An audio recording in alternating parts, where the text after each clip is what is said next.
ಎಲ್ಲರಿಗೂ ಟೆಕ್.in ಯೂಟ್ಯೂಬ್ ಚಾನಲ್ಗೆ ಸ್ವಾಗತ. ವಾರದ ಟೆಕ್ನಿಕ್ಸ್ ಶುರು ಮಾಡೋಣ. ಫ್ಯಾಕ್ಟ್ಸ್ ಆದಮೇಲೆ 5 ಇಂಟ್ರೆಸ್ಟಿಂಗ್ ವೆಬ್ಸೈಟ್ಗಳ ಬಗ್ಗೆ ಹೇಳ್ತೀನಿ. ಕೊನೆವರೆಗೂ ನೋಡಿ, ಮಿಸ್ ಮಾಡಬೇಡಿ. ಟೆಕ್ನಿಕ್ಸ್ ನಂಬರ್ 1, ಓಲಾ ಬಗ್ಗೆ.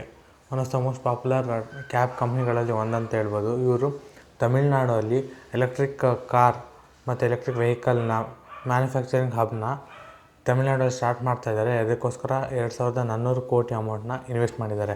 ಟೆಕ್ನಿಕ್ಸ್ ನಂಬರ್ 2, GTA 6 ಗೇಮ್ನ ಬಗ್ಗೆ. ರಾಕ್ಸ್ಟಾರ್ ಅವರ ಫೇಮಸ್ GTA ಗೇಮ್ ಸೀರೀಸ್ ಅಂತಲೇ ಹೇಳ್ಬೋದು. ಈ ಗೇಮ್ ಆದಷ್ಟು ಬೇಗ ಬರುತ್ತೆ ಅಂತ ತಿಳಿಸಿದ್ದಾರೆ. ಇರೋ ಲೆಕ್ಕದಲ್ಲಿ 2022 ಇಲ್ಲ 2023 ಬರ್ಬೋದು. GTA ಒಂದು ಸೀರೀಸಿಂದ ಇನ್ನೊಂದು ಸೀರೀಸ್ ಬರೋದಕ್ಕೆ 5 to 10 years ಗ್ಯಾಪ್ ತೊಗೊಳ್ತಾರೆ. ನೋಡಬೇಕೇನಾಗುತ್ತೋ ಮುಂದೆ, ಗೊತ್ತಿಲ್ಲ. ಟೆಕ್ನಿಕ್ಸ್ ನಂಬರ್ 3, ಸೈಬರ್ಪಂಕ್ ಗೇಮ್ ಬಗ್ಗೆ. ಇದು ಮೋಸ್ಟ್ ಅವೈಟೆಡ್ ಗೇಮ್ ಅಂತಲೇ ಹೇಳ್ಬೋದು. ಈ ಗೇಮ್ ಹೋದ ವಾರನೇ ಲಾಂಚ್ ಆಗಿತ್ತು. ನಾನು ಹೇಳೋದು ಮರ್ತೋಗಿದ್ದೆ, ಅದಕ್ಕೆ ಇದರಲ್ಲಿ ಅಪ್ಡೇಟ್ ಮಾಡೋಣ ಅಂತ ಹೇಳ್ತಾ ಇದ್ದೀನಿ. ಈ ಗೇಮ್ನ ಬಿಲ್ಡ್ ಮಾಡೋಕ್ಕೆ ಅವರು 8 years ಟೈಮ್ ತೊಗೊಂಡಿದ್ದಾರೆ. ಟೆಕ್ನಿಕ್ಸ್ ನಂಬರ್ 4, ವಿಸ್ಟ್ರಾನ್ ಕಂಪ್ನಿಯ ಬಗ್ಗೆ. ಈ ಕೋಲಾರದಲ್ಲಿದೆ. ಈ ಕಂಪ್ನಿ ಐಫೋನ್ ಪ್ರಾಡಕ್ಟ್ಗಳನ್ನ ಮ್ಯಾನುಫ್ಯಾಕ್ಚರ್ ಮಾಡ್ತಾರೆ. ವರ್ಕರ್ಸು ಪ್ರೊಟೆಸ್ಟ್ ಮಾಡಿ, ಜಗಳ ಮಾಡಿ ಅಲ್ಲಿ ಎಲ್ಲ ಸ್ವಲ್ಪ ಡೆಮಾಲಿಷನ್ ಮಾಡಿದರೆ ನಮಗೆ ಸ್ಯಾಲ್ರಿ ಸರಿಯಾಗಿ ಕೊಡ್ತಾಯಿಲ್ಲ ಅಂತ. ಅದಕ್ಕೆ ಫಸ್ಟು ನ್ಯೂಸ್ ಬಂತೇನು 437 crores ಲಾಸ್ ಆಗಿದೆ ಅಂತ. ಅದಾದಮೇಲೆ ಕ್ಲಾರಿಫಿಕೇಷನ್ ಆಯಿತು, ಬರೀ ಲಾಸ್ ಆಗಿದ್ದು 43 crores ಅಷ್ಟೇ ಅಂತ. ಮತ್ತು ಈ ಕಂಪ್ನಿ ಲಾಸ್ ಆಗಿರೋದಕ್ಕೆ ಕರ್ನಾಟಕ ಗೌರ್ಮೆಂಟ್ ಕೂಡ ಹೆಲ್ಪ್ ಮಾಡ್ತಾಯಿದ್ದಾರೆ, ಲಾಸ್ನ ರಿಕವರ್ ಮಾಡಿಕೊಡೋದಕ್ಕೆ. ಯಾಕಂದರೆ ಫಾರಿನ್ ಕಂಪ್ನಿಗಳು ಇಂಡಿಯಾದಲ್ಲೇ ಬಂದು ಮ್ಯಾನುಫ್ಯಾಕ್ಚರ್ ಮಾಡಲಿ ಅಂತ. ಯಾರಾದರೂ ಈ ಥರ ಪ್ರೊಟೆಸ್ಟ್ ಏನಾದ್ರು ಮಾಡಿ ಏನಾದ್ರು ಡ್ಯಾಮೇಜ್ ಆದರೆ ಗೌರ್ಮೆಂಟ್ ಹೆಲ್ಪ್ ಮಾಡುತ್ತೆ ಅನ್ನೋದಕ್ಕೋಸ್ಕರ. ಟೆಕ್ನಿಕ್ಸ್ ನಂಬರ್ 5, iPhone 6s ಬಗ್ಗೆ.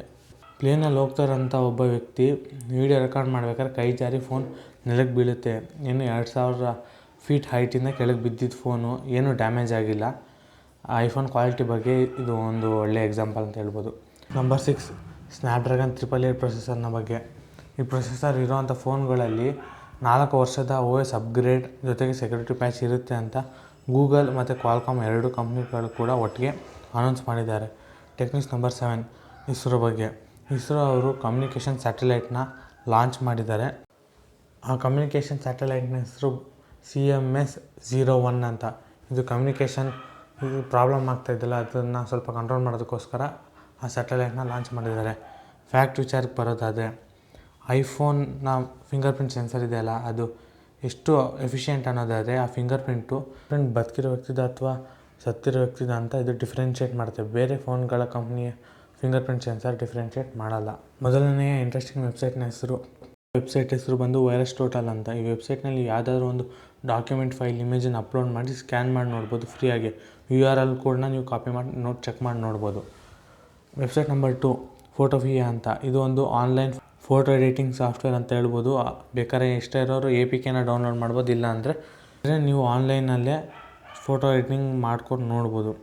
ವೆಬ್ಸೈಟ್ ನಂಬರ್ 3, ಬಿಲ್ಡ್ ಮೈ PC ಅನ್ನೋ ಒಂದು ವೆಬ್ಸೈಟ್ ಇದೆ. ಅದರಲ್ಲಿ ನೀವು ಯಾವ್ದಾದ್ರು PC ಬಿಲ್ಡ್ ಮಾಡಬೇಕಂದ್ರೆ ಯಾವ್ಯಾವ ಕಾಂಪೊನೆಂಟು ಅಂತ ಅಮೆಝಾನಲ್ಲಿರೋ ಪ್ರೈಸನ್ನು ತೋರಿಸುತ್ತೆ. ಇದು ಬರೀ ಅಮೆಝಾನಲ್ಲಿರೋ ಪ್ರೈಸನ್ನು ಮಾತ್ರ ತೋರಿಸುತ್ತೆ. ನೀವು ಯಾವುದಾದ್ರೂ ಇಂಗ್ಲೀಷ್ ಇಲ್ಲ ಹಿಂದಿ ಮೂವಿನ ಫ್ರೀಯಾಗಿ ನೋಡಬೇಕಂದ್ರೆ ಒಂದು ವೆಬ್ಸೈಟ್ ಇದೆ, ಮೈ ಮೂವಿ ಫ್ಲಿಕ್ಸರ್ ಅಂತ. ಅದರಲ್ಲಿ ನೀವು ಫ್ರೀಯಾಗಿ ನೋಡ್ಬೋದು. VPN ಯೂಸ್ ಮಾಡಿದ್ರೆ ಸ್ವಲ್ಪ ಒಳ್ಳೆಯದು, ಆ್ಯಡ್ಸ್ ಎಲ್ಲ ಕಡಿಮೆ ಬರುತ್ತೆ. ಆದರೆ ಇದರಲ್ಲಿ ಕನ್ನಡ ಫಿಲಮ್ ಸಿಗೋಲ್ಲ. ಎಲ್ಲ ವೆಬ್ಸೈಟ್ಗಳ ಲಿಂಕ್ ಡಿಸ್ಕ್ರಿಪ್ಷನಲ್ಲಿ ಕೊಟ್ಟಿರ್ತೀನಿ, ಒಂದು ಸತಿ ಟ್ರೈ ಮಾಡಿ ನೋಡಿ. ಈ ವಿಡಿಯೋ ನಿಮ್ಗೆ ಏನಾದ್ರು ಇಷ್ಟ ಆದರೆ ಲೈಕ್ ಮಾಡಿ, ಶೇರ್ ಮಾಡಿ ಮತ್ತು ಕಮೆಂಟ್ ಮಾಡಿ. And thanks for watching and always keep supporting.